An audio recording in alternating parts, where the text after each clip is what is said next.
শ্রী গুরুজয়, শ্রী গুরুজয়, শ্রী গুরুজয়। উপস্থিত হয়ে গেছি আপনাদের সামনে একটি অপূর্ব লীলা কাহিনী নিয়ে। আজকের আমরা জানব শ্রী শ্রী ঠাকুরের যুগল চরণই হলো শ্রীমতী রাধা ও কৃষ্ণের যুগল চরণ।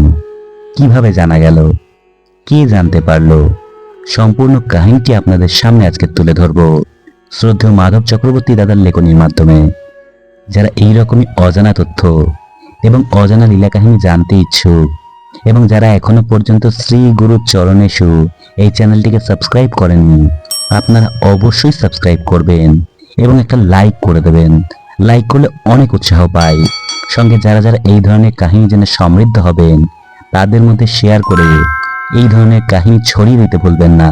শ্রী গুরুজয়। শুরু করছি আজকের নিবেদন। দেশ ভাগ হয়ে গেল। 7 পুরুষের ভিটা ছেড়ে স্বজন হারা, সম্বল হারা, দিশাহারা মানুষের স্রোত চলে এলো ওপার বাংলা থেকে এপারে। কাঙালের ব্যথায় যার প্রাণ কাঁদে, তিনিও চলে এলেন সর্বহারাদের সাথে।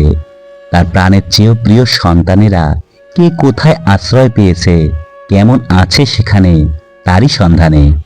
এ ক্যাম্প থেকে ও ক্যাম্প, এ কলোনি থেকে ও কলোনিতে এক টানা ছুটে বেড়াচ্ছেন সর্বত্যাগী এই সন্ন্যাসী।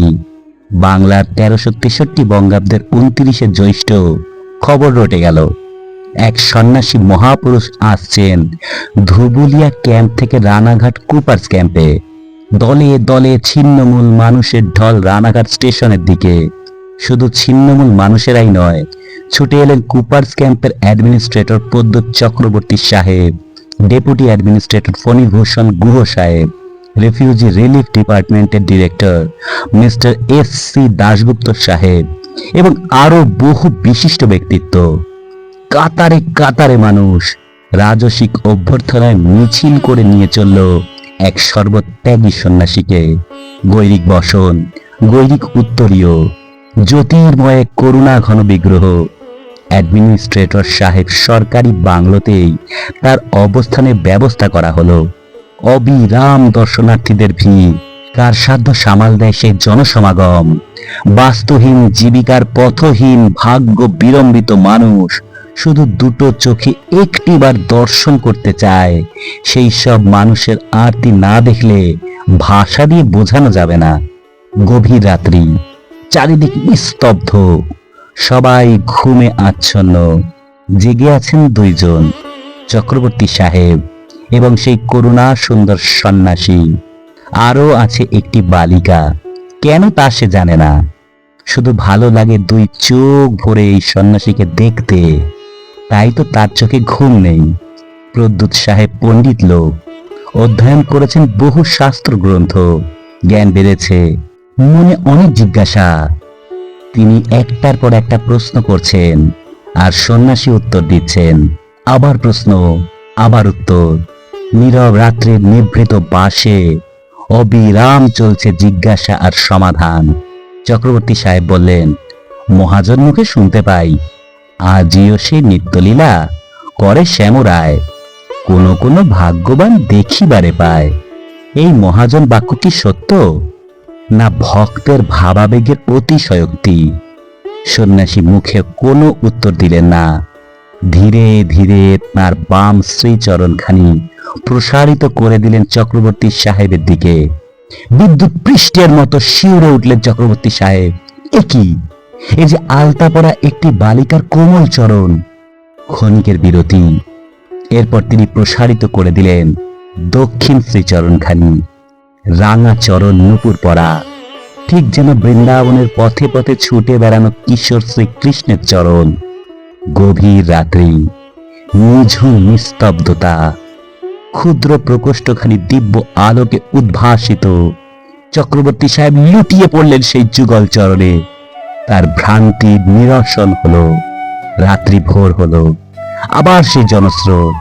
কেউ দুরারোগ্য ব্যাধির জন্য দৈব ওষুধ চাইতে, কেউ বিপদের হাত থেকে রক্ষা পেতে চায়, কেউ আশীর্বাদ চায়, কেউ শুধু 2 চোখ ভরে সেই দিব্য দুর্লভ বিগ্রহ দর্শন করতে চায়। তিনি কাঙালের বন্ধু, পতিতের ভগবান, তিনি সকলের। তাকে কি রাজসিক অতিথিশালায় আটকে রাখা যায়? সবার নিচে, সবার পিছে, সব হারাদের মাঝে যেতেই হবে তাকে। তিনি যাবেন সবার মাঝে। এক বিরাট কর্মসূচি নেওয়া হলো। উদ্যোক্তা চক্রবর্তী সাহেব নিজে সচল ভগবানকে নিয়ে যাবেন প্রতিটি মানুষের দুয়ারে। পয়লা আষাঢ় 1363 বঙ্গাব্দ। রানাঘাটের আশেপাশে যত বাস্তুহারা বসতি আছে সর্বত্র পরিক্রমার ব্যবস্থা করা হলো। চক্রবর্তী সাহেব 4খানা গাড়ি জোগাড় করলেন, সাজালেন পুষ্পে পল্লবে। একখানি পুষ্পরথে আছেন সন্ন্যাসী, বাকি 3খানিতে কীর্তনের দল। পথের দুপাশে কাতারে কাতারে মানুষের ভিড়, কারো হাতে ফুল ও মালা, কারো হাতে শঙ্খ, উলুধ্বনি, শঙ্খধ্বনি, মৃদঙ্গ, করতাল ধ্বনি এবং কীর্তনের সুমধুর সুরে আকাশ বাতাস মন্দ্রিত। চোখের সামনে দেব দুর্লভ করুণা ঘন কান্তি। আজ যেন আনন্দের বাণ ডেকে গেছে সব হারাদের মাটির ভুবনে। সবাই ছিন্নমূল। এত দুঃখ, এত কষ্ট, সব বেদনা ভুলে সবাই নেমে এসেছে পথের ধুলায় কাঙালের ভগবানকে দর্শন করতে। দিনার্ত মানুষের অন্তরে এত ভক্তি, এত বিশ্বাস, এত ভালোবাসা। করুণাময় সন্ন্যাসী দু নয়নে নেমে এলো নীরব অশ্রুধারা।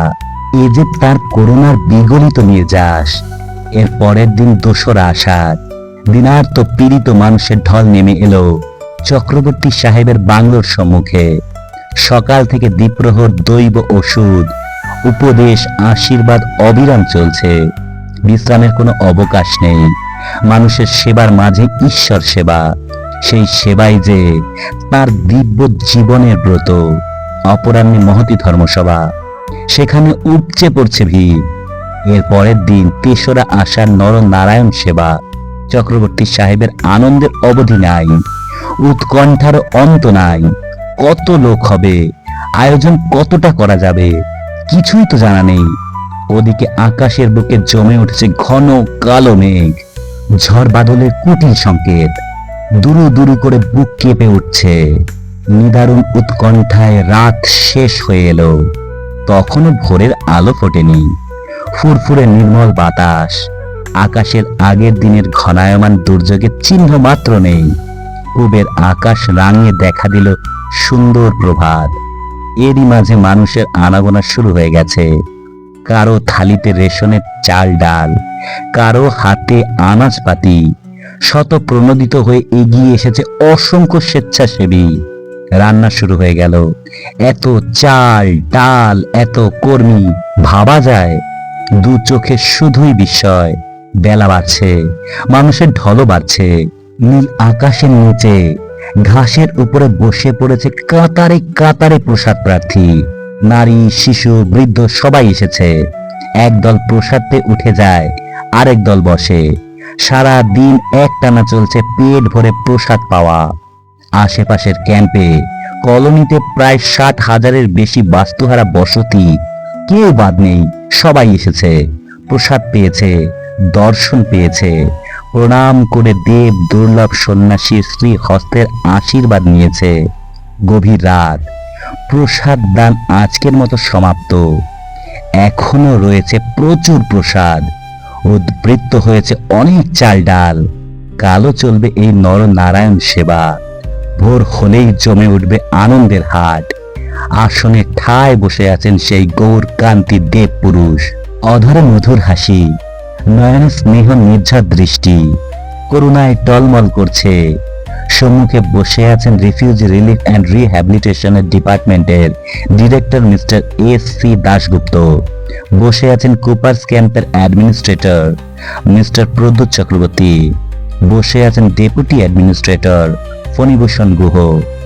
আর আছেন অষ্টম বর্ষীয়া বালিকা অজন্তা। দাশগুপ্ত সাহেব বিস্ময় হতবাক। এও কি সম্ভব? আমন্ত্রণ নেই, আয়োজন নেই।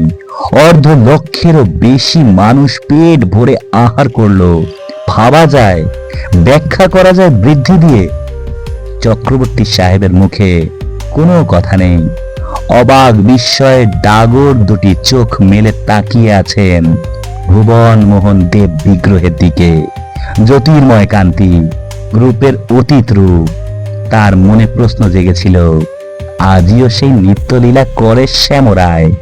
এই মহাযান বাক্যটি কি সত্য না ভাবাবেগের কল্পিত উক্তি? আজ আর সেই সংশয় নেই।